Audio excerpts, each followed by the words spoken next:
Greetings, welcome. So in this lecture, we're doing a lot of focusing in on the logarithm, like the natural logarithm and the exponential function.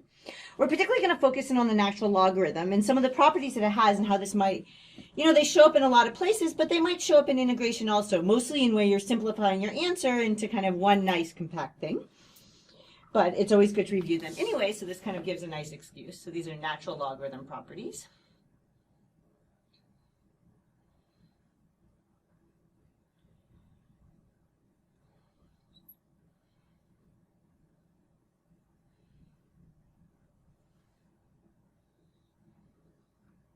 Okay, and in here we're going to suppose that x and y are greater than 0. Okay, so we're supposing that x is greater than 0 and y is greater than 0. Okay, so here we go. So the natural log of x times y is equal to the natural log of x plus the natural log of y. Okay, and this is one of these to kind of really focus in on. So notice that the product is on the inside, addition is on the outside. Product on the inside, addition on the outside. I definitely see students mix that up, and they want to take the natural logarithm of addition and end up getting multiplication or addition there, and you can't actually do that. It only works if it's a product on the inside. Okay, and then you get addition here,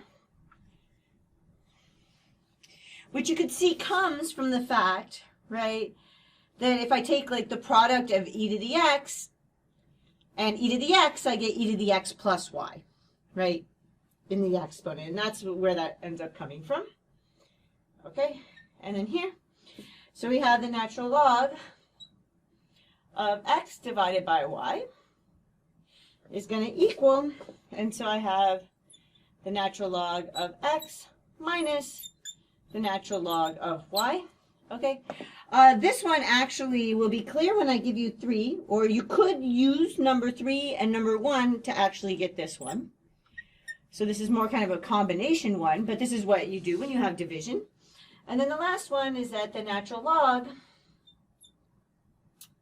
of x to the p is going to equal, and then we have p times the natural log of x. So here's an example.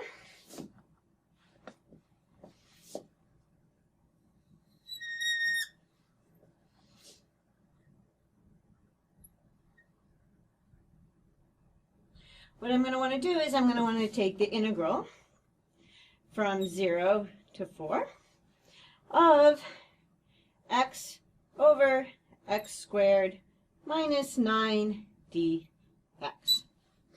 Okay. You probably can tell this is the substitution, right? Because we have this x squared minus 9 on the bottom, what's the derivative of that? It's 2x, which you more or less have on the top. Okay? So let's go ahead and do the substitution. So my u equals x squared minus 9, like my inside function down there. And then my du is going to equal 2x. Okay, so this is looking pretty promising, dx, for this to be substitution. And then I get my du divided by 2x equals dx. Okay, so now I can use all this to put that in here, and I'm going to get a new integral, which is going to be equal to the integral. And now remember, I need to change my bounds because everything has to be in terms of u, right? So I take u of 0, and up there I take u of 4. And I don't worry about that because I know that it's going to kind of cancel out here. I just worry about the bottom. So I end up getting, I just kind of leave my x there for now, replace the bottom part with u. And then I replace my dx with du over 2x. Okay. And then I keep on going that this is going to equal. And now let's go ahead and plug in those bounds. So I have to plug them into here. So I'm going to get u equals 0 squared minus 9. Okay, and then up here I'm going to get u equals, and then I plug my 4 in, so I get 4 squared minus 9. My two x's cancel out, and then I'm left with this 1/2. So I actually want to put the 1/2 out here. It just makes my life easier. So I end up with 1/2, and then I end up with 1 over u du. And let's go ahead and continue computing that. So 16 minus 9 is going to, I'm realizing now that oh, this is a plus 9. Oh.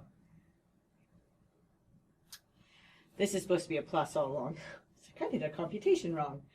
So let's make this a plus and a plus. Okay. So now I end up getting 25 here, and down here I end up getting 9. Okay. So I could continue, right? So let's just kind of write this over here. So we have 1/2.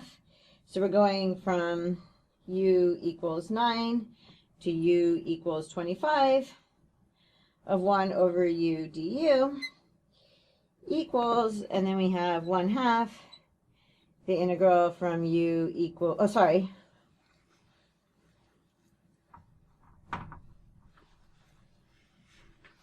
one-half the natural log of, right now that we have nothing on the bottom but u, we can actually write this like this, and everything's in terms of u, so we're just going to continue that way. We don't switch anything back because our bound's already in terms of u.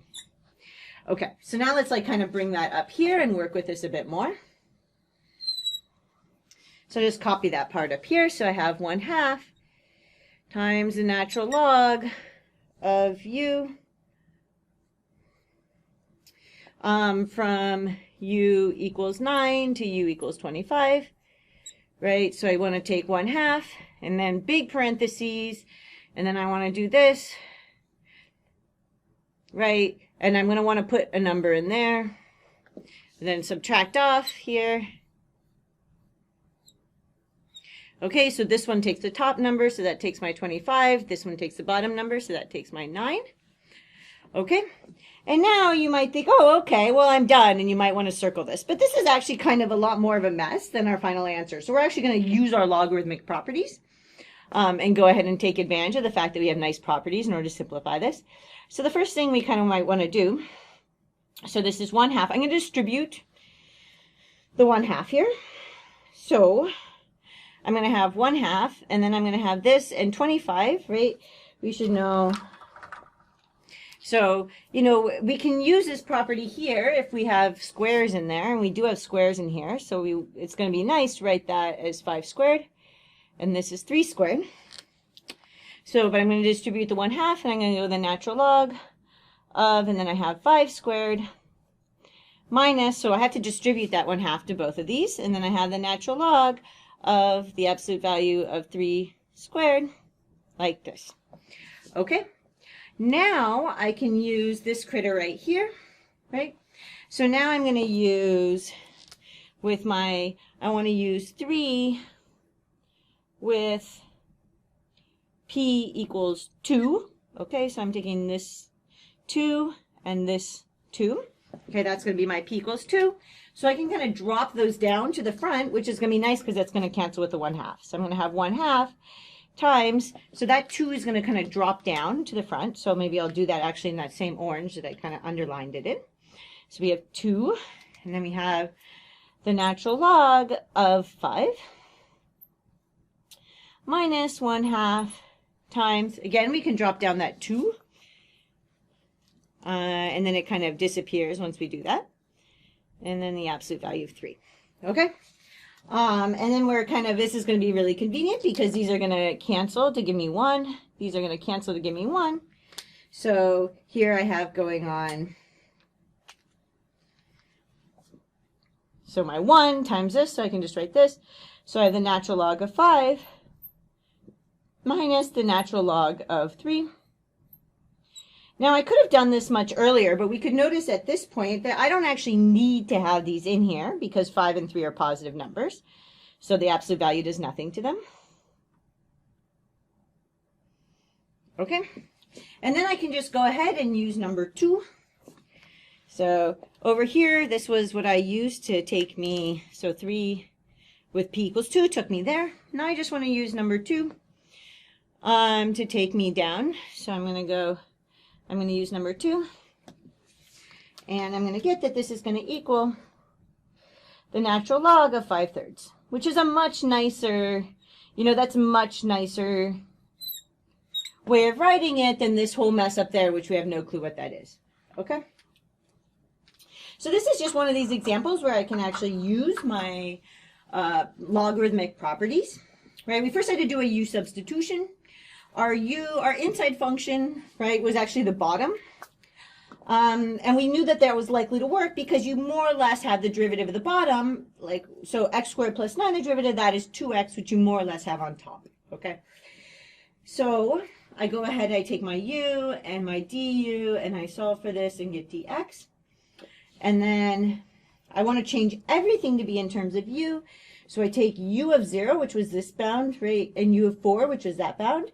I replace x squared plus 9 with u. I leave the x because it's going to nicely cancel with the 2x that I got from dx equals du over 2x. I move everything to be in terms of u. Remember that x never comes back. So I actually plug the 0 and the 4 into u, the function u, to get my bounds. And once I get there, then this is just a nice, easy natural logarithm. So that's going to end up being the integral of that, where my bounds are still in terms of u. Everything's still in terms of u, so I can plug those bounds in for u. Okay, I never have to turn anything to x. So I go ahead and I do that, and then I get something that looks a little messy to me, and so I decide to use my natural logarithm properties to clean it up. The first one I notice is that over here, right, if this was an x squared, this would end up with a 2 here with the x in there. And this is going to be exactly what I have over here, because I have a 25 is equal to 5 squared, and a 9 is equal to 3 squared. So I rewrite those like that so that I can use property number 3. Okay, so I get 1/2 the natural logarithm of 5 squared minus 1/2 the natural logarithm of 3 squared. I could have from the very start just removed those absolute values because those are positive numbers. But I took a little while to remember to do that, which is fine. Okay. So now with the squares, I just drop those down to be in front. And then I go ahead and those, right, cancel to give me 1 on each of those. So I just end up getting the natural log of 5 minus the natural log of 3, which is the natural log of 5/3. Okay. Which is a much cleaner way to write it. So it's really nice to have these logarithm properties. They come in handy for many reasons, one of which is in the integration is just getting a cleaner answer. Okay, so I hope that was helpful, and I'll see you in the next lecture.